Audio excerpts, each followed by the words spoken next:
21-25-31 متر باند حصر معبل كمون بساتلايت ኢትዮሳት ካብ ዋሽንግተን ዲሲ በቀጥታ ዝመሓለፍ ዘሎ ድምፂ ኣሜሪካ እዩ። ክቡራትና ናይ ቴክኒክ ጸገም ኣጋጢሙና ኣሎ። ስለዚ ንሎሚ ስሩዕ ፈነወ ኣይክህልወናኒ ዝኾነ ንሎሚ ረቡዕ ዝተዳለወ ዜና ከስማዓኩም ተወልደ ወልደ ገብርኤል እየ። ፌደራሊስት ኮንግረስ ኦሮሞ ኢትዮጵያ ካብ ዘላቶ ጸገም ክትወፅእ እንተኾይና ሓቀኛን ኩሉ ዝሓቆፈን ሃገራዊ ዘተ ምክያድ ኣድላይ ኢሉ ከም ዝኣምን ሓላፊ በጽሕፈት እቲ ተቃዋሚ ፓርቲ ኣቶ ጥሩነህ ገምታ ንቪኦኤ ተዛሪቡ። እቲ ዘተ ቅድሚ ምክያድ እውን እቲ ፓርቲ ከም ቅድመ ኩነት ዘቐመጦም ነጥብታት ከም ዘለዉ ንሳቶም ድማ ዝተኣሰሩ ኣባላቱ ተፈቲሖም ኣብቲ ዘተ ክሳተፉ ኣለዎም ዝብል ከም ዝርከቦ ኣቶ ጥሩነህ ጠቒሱሎም። ብኻል ወገን ሃገራዊ ምይይጥ ንህልውና ሃገር ኣድላይ ክብል ዜጋታት ኢትዮጵያ ንማሕበራዊ ፍትሒ ኢዜማ ዝበሃል ተቃዋሚ ሰልፊ እውን ቅድሚ ሎሚ ንቪኦኤ ገሊጹ ነይሩ። መንግስቲ ብዛዕባ እዚ ዳሕራዋይ ጻውዒት ኦፌኮ ዛጊት ዝሃቦም ምላሽ የለን። እንተኾነ ግን ኣብ ኢትዮጵያ ንኹሉ ዘሳተፈ ሃገራዊ ዘተ ከም ዝካየድ ቀዳማይ ሚኒስትር አብይን ካልኦት ላዕለዎት ሰበስልጣንን ኣብ ዝተፈላለዩ ኣጋጣሚታት ክገልጹ ጸኒሖም እዮም። ከም ጸብጻብ ፀሓይዳ ምጠው ካብ ኣዲስ ኣበባ። ኣብ ኢትዮጵያ ክልል ቤኒሻንጉል ጉሙዝ ኣብዚ ዓመት እዚ ክዝራእ ካብ ዝነበሮ ናይ ሕርሻ መሬት ፍርቁ ዝኸውን ብሰንኪ ስግኣት ጸጥታ ክዝራእ ከም ዘይከኣለ ቤት-ጽሕፈት ሕርሻ ትኽልል ኣፍሊጡ። ኣቶ በብክር ሃሊፋ ክገልጽ ከሎ ብፍላይ ኣብ ዞባ መተከልን ካማሽን ብዝነበረ ጸገም ጸጥታ ኣብ ዕየታት ሕርሻ ከቢድ ጸቕጢ ገይሩ ኢሉ። ሓላፊ ኮሚኒኬሽን ትኽልል ኣቶ መለሰ በየነ ብወገኑ መንግስቲ ኣብ ልዕሊ ዕጡቓት ስጉምቲ ኣብ ምውሳድ ስለ ዝርከብ ተፈናቐልቲ ርግኣት ናብ ዘለዎ ከባቢታት ብምምላስ ብመስኖ ንኸልምዑ ተተሊሙሎ ኢሉ። ኣብቲ ጉዳይ ዝተሓተተ በዓል ሞያ ቁጠባ ዶክተር ጉቱ ቴሶ ነዚ ኩሉ ማሕበራዊ ጸገማት መፍትሒኡ ሰላም ምስፋን እዩ ክብል ንወኪልና ናኮር መልካ ተዛሪቡሎ። እዚ ድምፂ ኣሜሪካ እዩ፣ ዋሽንግተን። ኣብዚ ሰሙን እዚ ንሲቪላዊ መንግስቲ ሱዳን ዘፍረሰ ላዕለዋይ መራሒ ሱዳን ጀነራል ዓብደልፈታሕ ቡርሃን ኣብቲ ሃገር ብህዝቢ ዝተመርፀ መንግስቲ ክተክል ይብል ኣሎ። ከም ሃገራት ወሽመት ዝበላ ሓያላት መሻርክቲ ሃገራት ከም ዘለዎ ዝንገረሉ ጀነራል ቡርሃን ነቲ ወታደራዊ ስድራ ቤት ኣብ ትሕቲ ቁፅጥሩ ምግባሩ ክቕፅል ዘለ ይመስል ይብሉ ጸብጻባት። ኣብ 2019 ዑመር አልበሽር ምስ ካልኦት ብጾቱ ብምዃን ዝዓለወ ቡርሃን ካብቶም ናብ ኣህጉራዊ መጋብኣ ገበና ዝተኸሰሱ ኣይኮነን፣ ከምኡውን ካብቶም ብዑመር አልበሽር ተሸይሞም ዝነበሩ ጀነራላት ዘይኮነስ ዘይ እስላማዊ ጀነራል ምዃኑ እዩ ዝፍለጥ። ክሳብ 2023 ምርጫ ዝግበር ድማ ነታ ሃገር ክመርሕ ሓላፍነት ጸኒሕዎ እዩ። ምርጫ ምስ ተገብረ ግን ስልጣኑ ነቲ ሽዑ ዝምረፅ ሲቪላዊ መንግስቲ ከም ዘረክብ ኣፍሊጡሎ ጀነራል ቡርሃን። ዝሓለፈ ሰኒ ንስልጣን ሲቪላዊ መንግስቲ ሱዳን ብምሕዳግ ነቲ ላዕለዋይ ቤት ምኽሪ ኣፍሊስዎ ንቐዳማይ ሚኒስትር ዓብደላ ሓምዶክ ዝርከቦም ሰበስልጣን መሰጋገሪ መንግስቲ እውን ኣብ ትሕቲ ቀይዲ ኣእትይዎም። ሸኳ ሓምዶክ ምስ በዓልቲ ቤቱ ትማሊ ሰሉስ እንተተፈትሐ ጀነራል ዓብደልፈታሕ አልቡርሃን ነቲ ስጉምቲ ዕልዋ መንግስቲ ዝወሰዶ እቲ ሃገር ናብ ውግእ ሕድሕድ ንኸይተኣቱ ንምድሓና ምዃኑ ብቴሌቭዥን ኣብ ዝሃቦ መግለፂ ኣፍሊጡሎም። ብኻልእ ወገን ሕብረት ኣፍሪቃ ኣብ ዘውፅኦ መግለፂ ሲቪላዊ መንግስቲ ክሳብ ናብ ቦትኡ ዝምለስ ሱዳን ኣብ ኩሉ በቲ ሕብረት ዝግበር ምንቅስቃሳት ንኸይትሳተፍ ኣደስኪልዋ ኣሎ።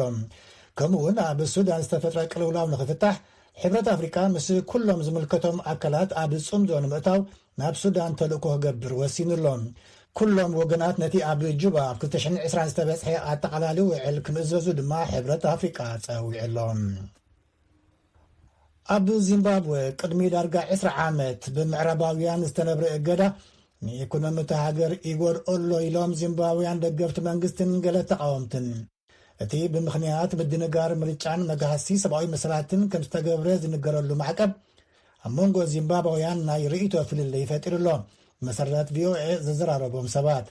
ኣብ ሃራሬ ኣብ ዝርከብ ኣፍ ደገ ኤምባሲ ኣሜሪካ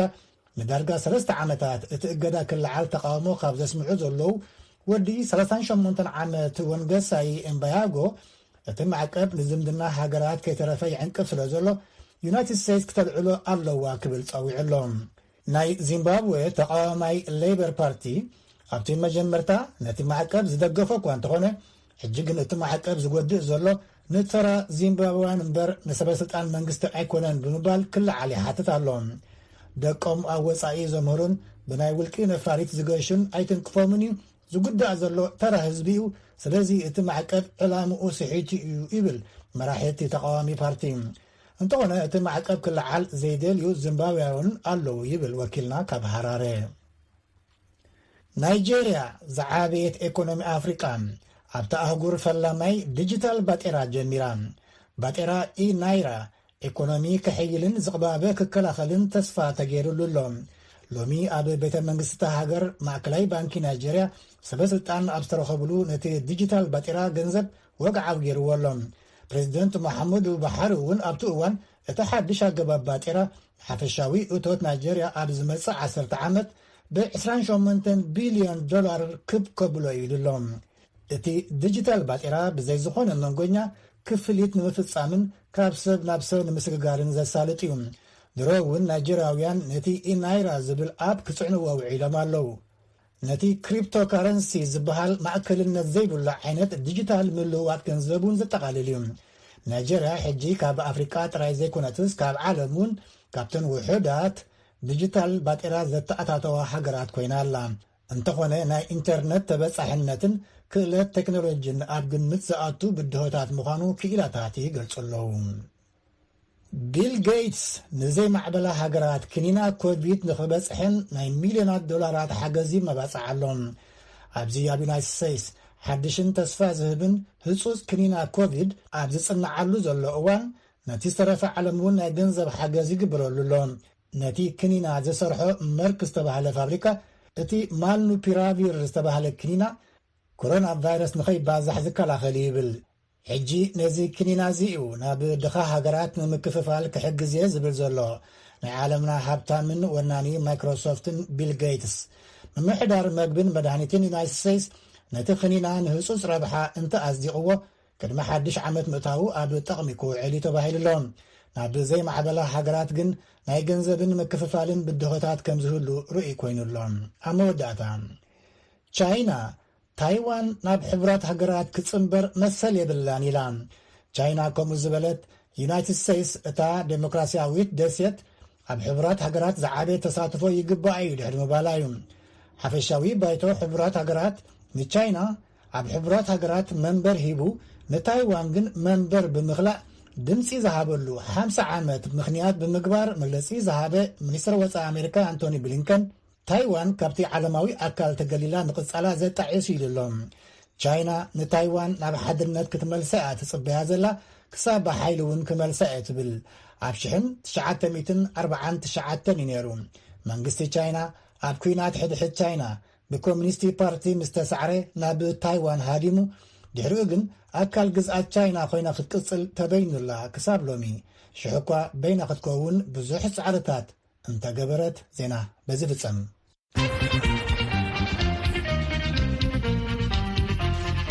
ላዕለዋይ ኣዛዚ ሰራዊት ሱዳን ጀነራል ዓብዱልፈታሕ ብሩሃን ወታደራዊ ሓይሊ ግዝያዊ መሰጋግር መንግስቲ ካብ ስልጣኑ ምእላዩ ነታ ሃገር ካብ ኩናት ሕድሕድ ዘድሓነ እዩ ኢሎም ብሩሃን ትማል ሰሉስ ኣብ ቴሌቪዥን እቲ ሃገር ቀሪቦም ከም ዝበልዎ ኣብ ዝሓለፉ 2 ዓመታት እዋን ስግግር ዝነበረ ምንቅስቓስ ሓይልታት ፖለቲካ ንጎንፂ ዝዕድምን ዘይምዕሩይን እዩ ነይሩ ኢሎም ካብ ዝተፈላለዩ ምንጭታት ቪኦኤ ዝረኸብናዮ ጸብጻብ ሳራፍሳሃየ ጥምር ኣቢላ ክተቐርቦ እያ እዛ ሃገር ናብ ኩናት ሕድሕድ ክትኣቱን ሓድነታ ክከፋፈልን ዘላዓዕሉ ዝረኣውነት ዘተባብዑ ዘረባታት ዝዛረቡ ሰባት ነይሮም ከምዚኦም ዝበሉ ማሕበራዊ ሓድነት እቲ ሃገር ዝኸፋፍሉ ዘረባታት ብዘይ ሓላፍነትን ሓልዮትን ንህዝቢ ብመርበባት ሓበሬታ ክፍነው ሰሚዕናን ርኢናን ኢና እዚኦም ድማ ኣብ ጸጥታ ሃገርን ሰራዊትን ዝፈጥርዎ ቀጥታዊ ጽዕንቶ ኣሎ እዮም ዝበሉ ጀነራል ዓብዱልፈታሕ ብሩሃን ኣብቲ ትማሊ ኣብ ቴሌቪዥን ቀሪቦም ዝተዛረብዎ ካብ ሶኒ ጀሚሩ ካብ ስልጣኖም ተላዒሎም ናብ ቤት ማእሰርቲ ዝወረዱ ቀዳማይ ሚኒስትር ሱዳን ዝነበሩ ዓብደላ ሐምዶክን በዓልቲ ቤቶምን ትማሊ ኣማሲዮም ናብ መንበሪኦም ተተመለሱ እኳ ሕዚ ወንገን ኣብ ትሕቲ ናይ ቀረባ ክትትል እዮም ዝርከቡ ሚኒስትር ጉዳያት ወፃኢ ኣሜሪካ አንቶኒ ብሊንከን ነቲ ውሳነ ንኢዶም ሐምዶክ ንገዝኦም ድሕሪ ምምላሶም ብስልክ ዘዘራረብዎም ኮይኑ ብሊንከን ሕዚ እውን ወተሃደራዊ ሓይሊ ሱዳን ንኹሎም ሲቪል መራሕቲ ክፈትሖምን ንድሕንነቶም ክግደስን ደጊሞም ምጽውዖም ኣብቲ ትማል ዝሃብዎ መግለጽ ሓቢሮም ከምኡውን ወተሃደራዊ ሓይሊ ሱዳን ስልጣን ዝተቆጻጸረሉ መገዲ ከም ዘተሓሳሰቦምን እቲ ንሰልፈኛታት ምላሽ ዝህበሉ ዘሎ መገዲ መጥቃዕቲ ካብ ምውራድ ክቁጠብን ምዒዶም ሲቪል ዝመርሖ ማዕቀፍ ስግግርን ዴሞክራሲ ክመለስን እቲ ኣብ 2019 ዝጸደቐ ሕገ መንግስትን ስምምዕነት ሰላም ጁባ 2020 ክትግበር ድሌት ኣሜሪካ ምዃኑ ገሊጾም ወተሃደራዊ ሓይሊ ዝወስዶ ዘሎ ስጉምቲ ዝኹንንን በኣንጻሩ ድማ ህዝቢ ሱዳን ንሲቪላዊ ኣመራርሓ ንዴሞክራሲን ሰላምን ዝገብረ ዘሎ ጻውዒት ዝድግፉ ድምጽታት ይበዝሑ ምህላዎም ኣብ መግለጺኦም ኣተሓሳሲቦም ሱዳናውያን ዋላ እኳ ሕዚ እውን መጥቃዕቲ ወርዶም እንተሎ ትማሊ ንክኸውን ነቲ ዕልዋ መንግስቲ ዝቃወሙ ሰልፈኛታት ወተሃደራዊ ምሕደራ ኣይንቕበልን ክብሉ ኣብ ጎደናታት ካርቱም ውዒሎም እዮም Human Rights Watch ቦገኑ 25 ጥቅምቲ ዕልዋ መንግስቲ ካይዱ ስልጣን ተቆጻጺሩ ዝርከብ ወተሃደራዊ ሓይሊ ንመሰል በሰላማዊ መገዲ ተቃውሞኦም ዝገልጹ ሰልፈኛታትን ኩሎም ሱዳናውያንን በሓፈሻ መሰሎም ከኽብር ይግባእ ክብል ኣብ ትማል ዘውጽኦ መግለጺ ገሊጹ ኣግባብነት ዘይብሉ ሓይላዊ ሓደጋ ካብ ምውራድ ክቁጠብ ኣብ ማእሰርቲ ዝርከቡ መራሕቲ ፖለቲካን ካልኦትን ክፍትሑ ተቋሪጹ ዝርከብ ንሞባይል ስልክን ሓጸርቲ መልእኽትታት ጽሑፍን ዝሓወሰ ኣብ ከምዚ ዝበለ እዋን ሓቀኛ ሓበሬታ ዝርከበሎም መርበባት ሓበሬታ ኣዝዮም ወሰንቲ ብምዃኖም ክምለሱ ኣተሓሳሲቡ ዳይሬክተር Human Rights Watch ኣፍሪካ ማውሲ ሴንጎ ሰበስልጣን ወተሃደራዊ ሓይልታት ሱዳን ሓይልታት ጸጥታኦም መሰል ምቅዋም ህዝቢ ሙሉእ ብምሉእ ከኽብሩን ዝኾነ ሓይላዊ ሓደጋ ዘብጽሑ ኣባላቶም ብሕጊ ተሓተቲ ክኾኑ ክገብሩ ከም ዝግባእ ሓቢሮም ከም ሓበሬታ ኮሚቴ ዶክተር ሱዳን ኣብቲ ብሶኒ ዝነበረ ሰልፊ ተቃውሞ ካብ ሓይልታት ጸጥታ ብዝተተኮሰ 4 ሰባት ክሞቱ ከለዉ ኣስታት 80 ዝኾኑ ድማ ምቁሳሎም ምግላጾም ዝዝከር እዩ ኣብቲ ብሶኒ ዝተኻየደ ዕልዋ መንግስቲ ብውሕዱ 5 ሚኒስትራትን ካልኦት ሰበስልጣናትን መራሕቲ ፖለቲካን ምእሳሮም ማዕከናት ሓበሬታ ገሊጾም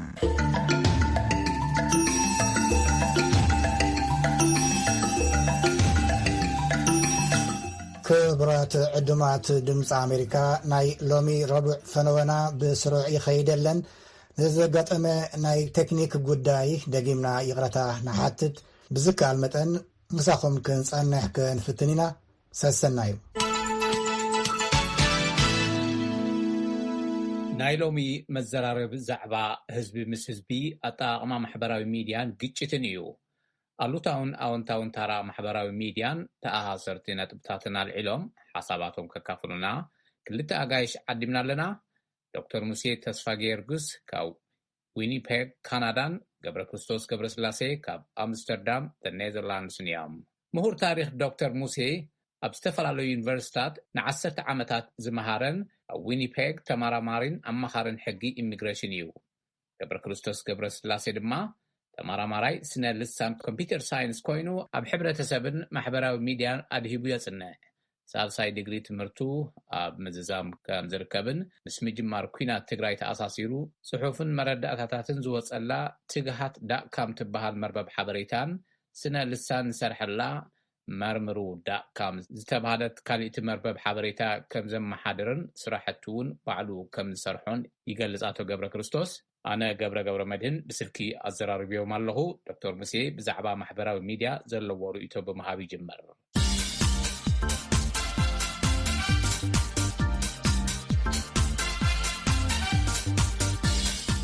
ማሕበራዊ ሚድያ ብዝዋን እዚ ካብቲ ኣዝዩ እንዳሰፍሐን እንዳማዕበለን ዝኸይድ ዘሎ ፕላትፎርም ወይ ድማ መድረኽ ናይ ሓበሬታ መለዋወጢ እዩ ዝተፈላለዩ ዓይነት መድረኻት እዮም ከም ትዊተር ፌስቡክ ኢንስታግራም ዝኣመሰሉ ሰባት ሎሚ ኣብ ዝዋን ዝፍላይ ኣብ ምዕራባዊ ዓለም ብብዝሒ ኤክስፖዠር ናይዚ ሚድያ እዚ ይኸውን ኣሎ እቲ ህዝቢ ዳርጋ ኢንኤቪታብል ኮይኑ ብዘይኮም ዳርጋ ዘይከኣሉ እንዳኾነ ዝመፀሉ ዘሎ እዋን እዩ ስለዚ ሰፋሕቲ መድረኻት እዮም ንኩሉ ክፉት ዝኾነ ዓይነት ዕድላት ዘለዎም መድረኻት እዮም ሓበሬታታት ዝተፈላለዩ ነገራት ክትለዋወጠሎም ዝኽእሉ ናይ ኢንተርኔት መድረኻት እዮም ኣሉታውን ኣወንታውን ጥቕምታት ኣለዎም ብሕልና ንገልጾ ንኸውን ጽቡቕ እወ የቐኒለይ ዶክተር ሙሴ ናብኡ ክንኣቱ ኢና ኣብዚ ሕዚ እዋን ኣብዚ ከባቢና ኣብ ከቢድ ኩነታት ኣትዩ ከም ዘሎ ዓቕልኻ ብዘጽብብ ኩነታት ይሓልፍ ከም ዘሎን ትከታተልዎ ዘለኹም ሓቂ እዩ እሞ ኣብዚ ዝካየድ ዘሎ ኩናት ታራ ማሕበራዊ ሚድያ ብከመይ ገለጽኹሞ ኣቶ ገብረ ክርስቶስ ትቐጽል እቲ ማሕበራዊ ሚድያ ከምቲ ሙሴ ዝበሎ ብጣዕሚ ገፊሕ ጽልዋ ዘሎ ኣብ ዕለታዊ ውልቃውን ማሕበራውን ሂወትና ዓብዪ ጽዕንቶ እናሕደረ ዝኸድ ዘሎ ምስ ህይወትና ዝተኣሳሰረ ተርእዮ እዩ እዚ ተርእዮ ድማ ናይ ባዕሉ ዝኾኑ ጽቡቓትን ሕማቓትን ጽልዋታት ሒዙ መፅኡ ኣሎ ኣብቲ ሓበራዊ ኣብቲ ዓለም ንሪኦ ተርእዮ ከዋላት ዝኾነ ኣባና ጥራሕ እንተይኮነስ ኣብ ከማና ዝብሉ ዓድታት እውን ክንብል ንኽእል ንእሽተይ ፍልይ ዘብልዎ ነገራት ኣለዉ ክብል ይኽእል ንሱ ከዓ እንታይ እዩ ቅድሚ ሕዚ ከምኡ ዓይነት ሓሳብካ ናይ ምግላጽ ባህልን ልምድን ኣይነበረናን ብሰፊሑ ኣብ ፖለቲካዊ ኢኮኖሚያዊ ማሕበራዊ ጉዳያት ብሰፊሕ ሕብረተሰብ ኣይሳተፍን ነይሩ ውሱናት ሰባት እዮም ክሳብ ሕዚ ዝውስንዎ ነይሮም ማለት እዩ ኣብዚ ሕዚ እዋን ግን እዚ ዕድል እዚ ተጋሩ ብዙሕ ሰብ ክፉት እናኾነ ምስ ምምፅኡ ብዙሕ ጽቡቕ ዝበሃል ዕድል ፈጢሩ ኣሎ ክትብለ ትኽእል ዕድል እንታይት ህዝቢ ኣብ ህዝባዊ ጉዳያት ክሳተፍ ዕድል ስለ ዝፈጠረሉ ማለት እዩ ግን ከዓ ምስ ዘለዓልክዎ ኣብቲ መጀመርታ እቲ ልምዲ እውን ዘይምህላው ካልኣይ ከዓ እዞም ትካላት ናይ ባዕሎም ረብሓን ድሌትን ዘለዎም ካልኣይ ከዓ ምስቲ ሕብረተሰብና ርክብ ዘይብሎም ብሕጊ ሕብረተሰብና ዘይግዝኡ ስለ ዝኾኑ ናይ ባዕሎም ዝኾነ ፅልዋታት ኣለዎም ስለዚ ምስ ከዓ ተተሓሒዞም ዝመፁ ኣዝዮም ከበድቲ ፈተንቲ ዝበሃሉ ፈተናታት ሒዙ ከም ዝመፀ ገይረ እየ ዝርኦ ዶክተር ሙሴ እስኪ ኣብዚ ታራ እዚ ማሕበራዊ ሚድያ ፌስቡክ ትዊተር ዋትስኣፕ ቲክቶክ ኣብ ኩናት ታሮኦም ብኸመይ ምገለጽካዮ ሕጁን ኣሉታውን ኣወንታውን ኢልና ኢና ክንምድቦም ንኽእል እቶም ተራናይ እዚኦም መድያታት እዚኦም ከም ተቐዲሙ ሓው ገብረ ክርስቶስ ዝገለፆሲ እቲ ሕብረተሰብ ብፍላይ ዝምዕብላ ዘለዋ ሃገራት ከማና ዝኣመሰላ ኣጠቓቕማ ናይ ሓበሬታ ነፃ ኮንካ ሓሳብካ ናይ ምግላጽ ልምድን ታሪኽን ብዝሕ ስለ ዘይፀንሐ ብዙሕ ግዜ ካብ ጥቕሙ ጉድኣቱ ዝበዝሓሉ ኣጋጣሚታት ንርኢ ኢና በቲ ካልእ ወገኑ ከዓ ሓበሬታ ንምልውዋጥ ምስ ሰባት ንምርኻብ ጉዳያት ንምውድዳብ ዝኣመሰሉ ነገራት ንምግባር ከዓኒ ኣዝዮም ሓገዝቲ ኮይኖም ንረኽቦም ማለት እዩ ዝዋን እዚ ብፍላይ ኣብቲ ሰብኣዊ ጉዳያት ንምድልዳልን ሓበሬታታት ንምልውዋጥን ዝምልከት ዝያዳ ንሱ ስለ ዘገድሰኒ ንዓይ ኣብኡ ኣገዳሲ ተራ ኣለዎም ሓገዛት ኣብ ምውድዳብ ሰባት ምትንናዕ ዝኣመሰለ ነገራት ኣብ ምግባር ተራ ክህልዎም ይኽእልካ ኣሎ እንተኾነ በቲ ሓደ ወገኑ ግን ኣዕናዊ ዝኾነ ጠባያት እውን ዝሓዙ ይመስሉ ኣብ ፌስቡክ ኩን ኣብ ትዊተር ገለ ዝዝርጋሕ ሓበሬታታት ብዙሕ ግዜ ዘይተፃረየን ኣብ ክንዲ ንሰላም ኩናት ዘዕድም ነገራት ኣብ ክንዲ ንፍቕሪ ንፅልኢ ዘዕድም ነገራት እውን ክዝርጋሕ ትሪኦ ኢኻ ፅልዋታቱ ከዓ ሓደገኛ ሳዕቤን ከይህልዎ የሰክፈካ እዩ ማለት እዩ ምክንያቱ ኩሉ ግዜ ሓበሬታ ሓይሊ እዩ ሓበሬታ ብግቡእ ክትጥቀመሉ እንድሕር ዘይክኢልካ ብግቡእ ክተመሓላልፎ እንድሕር ዘይትኽእል ኮንካ ካብ በትሪ ንላዕሊ መህረሙ ክኸውን ይኽእል እዩ ኩሉ ነገራት ከም ንፈልጦሲ ካብ ሓሳብ ጀሚሩ ናብ ቃላት እዩ ዝመፅእ ካብ ቃላት እዩ ናብ ግብሪ ዝቕየር ቃላት በዞም ሜድያታት እዚኦም ክፍንው ዝኾኑ ፋሉል ዝኾነ ፕላትፎርም ተጠቒምካ ሕማቕ ቃላት ክዝረኣሉ ዝኽእል መድረኽ ኮይኑ እውን ንረኽቦ እዚ ከዓ ንሓዋሩ ነቲ ህዝቢ ኣብ ምትፍናንን ኣብ ፀገማትን ከየትዎ የሰክፈካ ማለት እዩ ከም ዝበልናዮ ግን ጥቕሚ ኣለዎ እቲ ጥቕሙ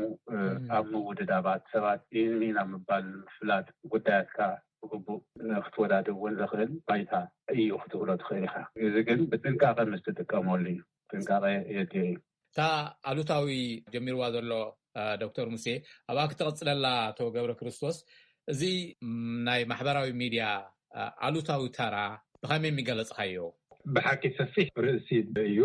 ግን ሓደ 4-5 ዝኾና ነጥብታት ኣልዒልና ብአን እንተረኣናዮ ፅቡቕ ይመስለኒ ብሓፈሻ ወዲ ሰብ ማሕበራዊ እንስሳ እዩ ብእንግሊዝኛ ኣገላልፃ ኣለኹም ዓይነት እንታይ ማለት እዩ ትፀላሎ ስለዚ ትምፅልላው ከዓ ብቀንዱ ብሓበሬታ ብመረዳእታ ቢልካ ኢኻ ብኢንፎርሜሽን ኢኻ ትፀላሎ ስለዚ ማሕበራዊ ሚድያ ከዓ ቀንዲ መድረኽ እዚ ሓበሬታ እዚ ንለዋወጠሉ ንረኽበሉ መድረኽ ካብ ኮነ እዚ ፅልዋ እዚ ብምሉእ ምስ ሕማቑን ፅቡቕን ኣሎ ማለት እዩ እዚ እንታይ ኣሎ እዚ ኣብቲ ዓውዲ ብዙሕ ውፅኢታት ምርምር ኣለው እንታይ እዮም ዝብሉ ሓደ ዓብይ ፅልዋ ፊልተር ባብል ይብልዎ እንታይ ማለት እዩ ብሓፂሩ ንእሽተይ ናይ ባዕልኻ ዓለም ትፈጥር እቲ ኣልጎሪዝም ሶይል ኣይኮነን እዚ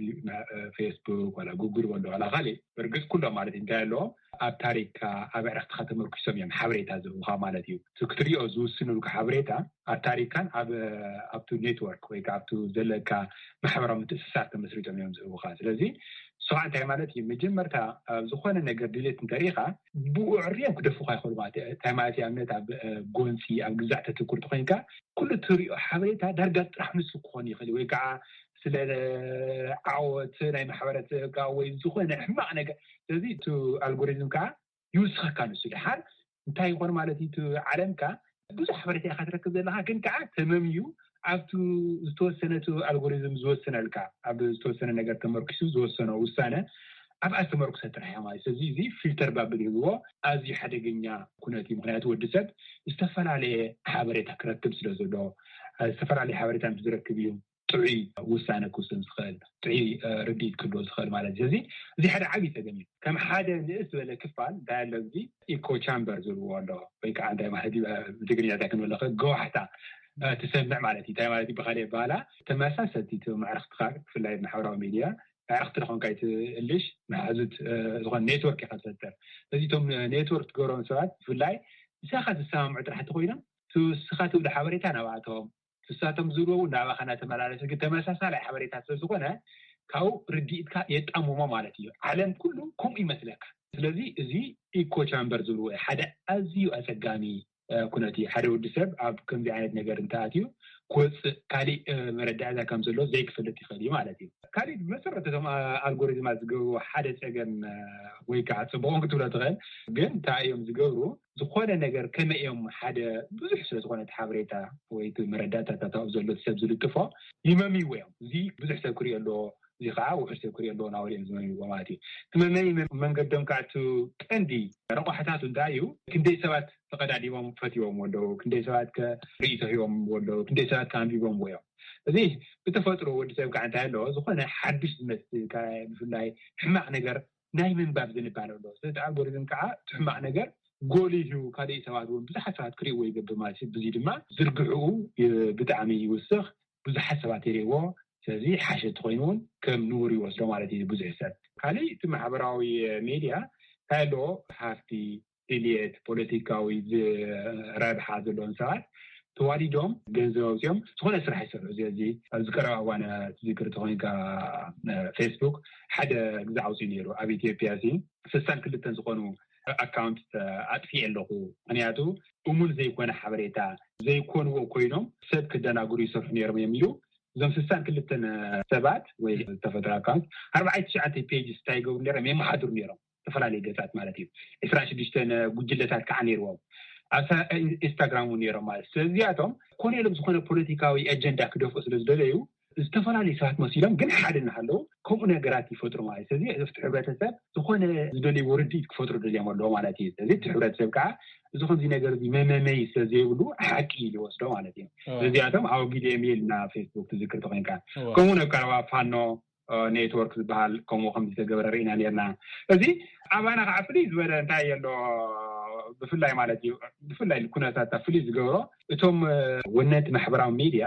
ኣባና ረብሓ ይኹን ዋላ ንሕግታት ተገዛእቲ ኣይኮኑን ምክንያቱ ሲሉ ከም ኣጋጣሚ ዝመፀና እምበር ኣብኡ ቢዝነስ ስለዘይብሎም ሞኒተር ኣይገብርዎን ተው ዝስራሕ ስራሕ ወይ ከዓ ኣይቆፃፀርዎን ስለዚ ዋላ ዝክርቲ ኮይንካ ሲኤንኤን እንታይ ኢሉ ፌስቡክ ሲ ፈሊጡ እናሃለወ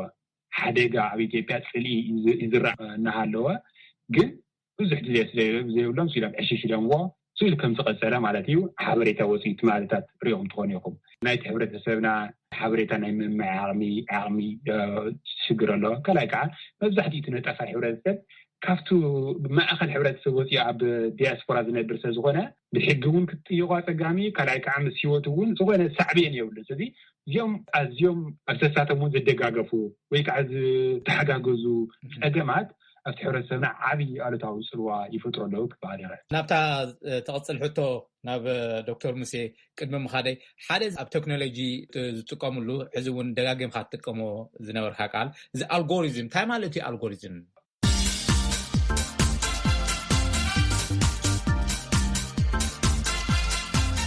ናይዚ ሕቶ እዚ መልስን ካሊእ ናይዚ ቃለ ምልልስን ኣብ ናይ ቀዳም መደብና ክነቕፅል